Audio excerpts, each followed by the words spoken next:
Netflix is in crisis over the backlash to the latest series of its mega-budget drama The Crown. The streaming giant is said to be spooked by the outrage that some storylines have caused, even before it has been broadcast next month. Netflix, which spends £11.5 million per episode on the show, which is one of its biggest global hits, is about to launch Series 5. It will cover the years from 1991 to 1997, and will include details of Diana's Panorama interview in 1995.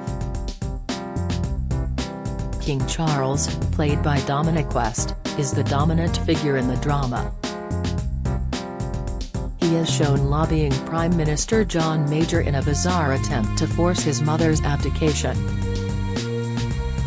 It also depicts Charles bitterly arguing with Diana as their divorce looms, and romancing Camilla, now Queen Consort, including a dramatization of the notorious Stampongate phone call. A production source said that media outrage over inaccuracies, and the lack of sensitivity in airing the series so close to the death of the Queen, is spooking the broadcaster. The source said, "The show has never been about sensationalism, but it has also always been a drama. For the first years it seemed that everyone was happy to tolerate it."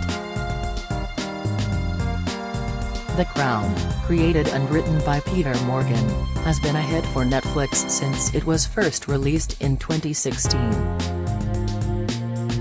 But the source said Morgan had become increasingly uncomfortable as the series of The Crown edged closer to the present day.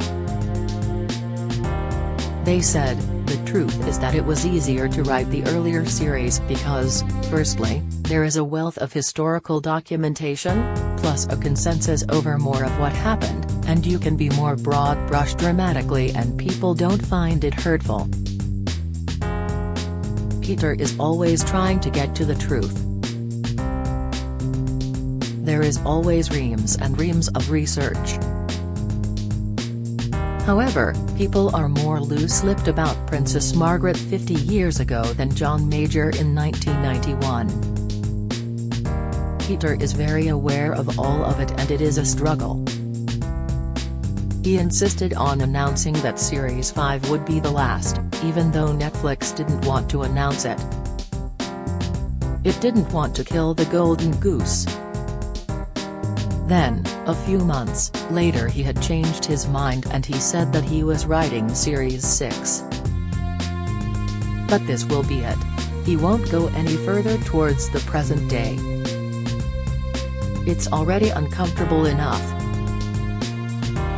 The source added, he is quite traumatized by the criticism. He has not done anything to be sensational.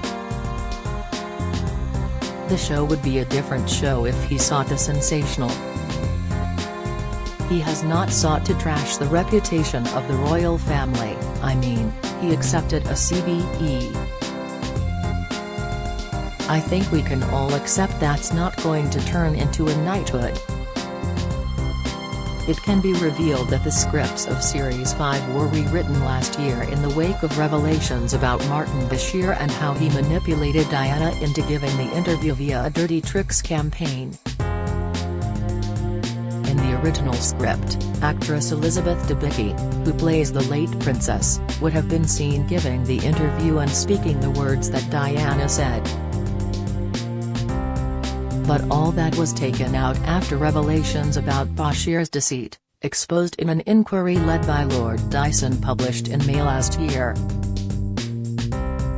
Instead, Bashir is seen convincing her to talk, but the interview itself isn't shown.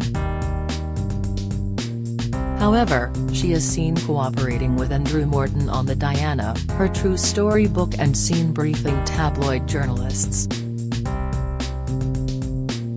She's also seen bombarding lover Hassanet Khan with telephone calls. Makers Left Bank Pictures are now filming Series 6 and will not be showing the car crash which killed Diana, although she will be seen at the Ritz with Dottie. Buckingham Palace declined to comment. Netflix did not respond. He described the monarchy as insane and said our late queen was of limited intelligence. But has the Crown's writer now gone too far, asks Sky Adams. Having the intimate details of your personal life served up for public consumption is not nice. Just ask Peter Morgan. Only last year, the 59-year-old screenwriter was the subject of a high-profile real-life drama when he split from actress-girlfriend Gillian Anderson, who played Margaret Thatcher in The Crown, and took up with socialite Jemima Khan. Gossipy coverage of the brief affair ensued, fueled both by the glamorous nature of its protagonists and the fact that Khan, who was working as a consultant on the Netflix show, had hitherto been regarded as a chum of Anderson. And Morgan didn't like it. Not at all. He therefore hired Shillings, the combative law firm which helps oligarchs and celebrities manage their reputations, to send an indignant letter to newspapers, instructing them to stop writing about the whole thing. Or, as the document read, to refrain from intruding into our client's private life and stop publishing speculation about his relationships and family life. It seemed, at the time, like a spectacularly hypocritical request, given the fact that Morgan owes the lion's share of his fame, and considerable fortune, to creating fictitious drama about real, and often living, individuals. Indeed, almost all of his most famous films and TV shows, which have won a sackful of Golden Globes, BAFTAs, and Emmys, and seen him twice nominated for an Oscar, delve without authorization into the most personal and confidential moments of other people's lives. Take The Crown, his most lucrative creation, which is due to receive a red carpet premiere for its 5th series at the Theatre Royal, Drury Lane, early next month. Morgan neither sought, nor received, the consent of King Charles before choosing to dissect his entire life on this so-called fictional dramatization, which unfairly depicts our new monarch as a self-serving and disloyal man. Neither was Charles allowed to veto a host of hurtful scenes depicting wholly made-up events. One particularly dodgy example comes via an episode where Morgan invents a conversation in which the then Prince of Wales tells his late mother that if we were an ordinary family and social services came to visit, they would have thrown us into care and you, the Queen, into jail. Another, set in the early 1990s, involves a fictitious exchange in which Charles plots with John Major to oust the Queen and install himself on the throne. The former Prime Minister this weekend dubbed it malicious nonsense. Other royals who are casually smeared in the latest series of The Crown, which covers 1991 to 1997, include Prince Philip.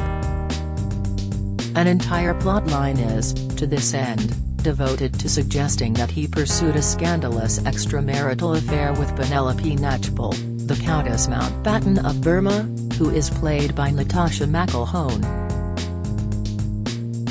Viewers see the late Duke of Edinburgh, or at least Morgan's version of him, tell Knatchbull that he and the Queen have grown in separate directions. Then, during a carriage driving trip, they briefly touch hands, with Morgan's camera zooming in and lingering on the scene before Philip gives his companion a private phone number. Needless to say, there's no credible evidence that such an exchange took place, or that Philip was anything other than a devoted husband to Her Majesty. Suggesting otherwise, so soon after both of their deaths, is at best distasteful and at worst downright cruel. Then there are episodes which appear to lend credibility to the barmy conspiracy theory that Princess Diana was murdered. At several points during the series, her telephone calls end with odd clicks, suggesting that MI5 is listening in, while in another incident the brake cables on her car appear to have been cut, causing a near accident. Of course, were Morgan's films about fictional characters, this would all be harmless entertainment. But these are real people. And, rightly or wrongly, there are millions of casual viewers who regard The Crown as a vaguely accurate portrayal of quite recent events. That may explain the increasing volume of criticism that has greeted every passing series of the Netflix show, where once Morgan was taking liberties with the reputation of George VI, Edward VIII or other long-dead historical figures. His recent iterations of the program have begun invading the privacy of royals who are very much still alive. Among those now lining up to criticize the screenwriter are William Shawcross, the official biographer of the Queen Mother. This week he called The Crown an odious series, filled with lies and half-truths encased in lace and velvet. It is astonishingly and deliberately hurtful to members of the royal family, public servants who cannot answer back, let alone sue for damages, he added, further accusing Morgan of waging a campaign to abuse on the monarchy and destroying by lies a vital institution. He called the whole thing an absolute disgrace. The vehement nature of this criticism has perhaps surprised Morgan, the privately educated son of a German immigrant who began writing at Leeds University in the early 1980s. For much of his career, he kept out of the firing line and, having worked in relatively obscure television roles in the 1990s, he did not achieve fame until the early 2000s, when he wrote The Deal, a topical TV film about the relationship between Tony Blair and Gordon Brown which was a big hit. Morgan then cemented his status as a titan of historical drama, and darling of Hollywood, via the 2006 hit The Last King of Scotland, depicting Ugandan dictator Idi Amin. He followed it up with 2008's Frost/Nixon, depicting Sir David Frost's post-Watergate interviews of the U.S. President Richard Nixon. There was also the 2006 film The Queen, for which Helen Mirren won the Oscar for Best Actress, portraying Her Majesty in the aftermath of Diana's death in 1997, although that was generally considered by critics to be more respectful of the royals than Morgan's recent dramas. While a sort of fame inevitably ensued, the nearest Morgan came to having his own existence subjected to scrutiny came during the final years of his marriage to Austrian aristocrat Lila Schwarzenberg, born Princess Anna Carolina zu Schwarzenberg, mother of his 5 children. Writing in an Austrian society magazine, before their 2014 separation, she once revealed what she said were his unsuccessful efforts to seduce her on holiday with the help of the erotic novel 50 Shades of Grey. Peter still carries the fantasy that the combination of sun, sand and sea undoubtedly leads to countless sex sessions, she wrote. Unfortunately, I have to admit that Shades of Grey didn't really change much in the course of our holiday. On another occasion, she described how Morgan was once furious to be served a dinner of fish fingers. Peter always says you can gauge the state of our marriage on the number of fish fingers he gets served up in a week, she wrote in 2013. And it appears I went too far once again with my culinary neglect towards Peter as I served him the leftovers of the kids' meal. He took one look and said, I am neither 5 years old nor a penguin. What he would make of a rival dramatist turning these incidents into entertainment for the masses is, of course, anyone's guess. Friends this week described Morgan as being quite traumatized by the mounting controversy over The Crown's new series, saying he has not done anything to be sensational, the show would be a different show if he sought the sensational. He has not sought to trash the reputation of the royal family. History suggests otherwise, however. During an interview with the Sunday Times in 2017, he revealed his actual views about the monarchy, declaring that Queen Elizabeth II was of limited intelligence. She's 90-something years old and barely knows what the internet is. He then branded the royal family's survival organisms, like a mutating virus, said that the Queen's belief in Christianity was deranged and the monarchy itself is insane.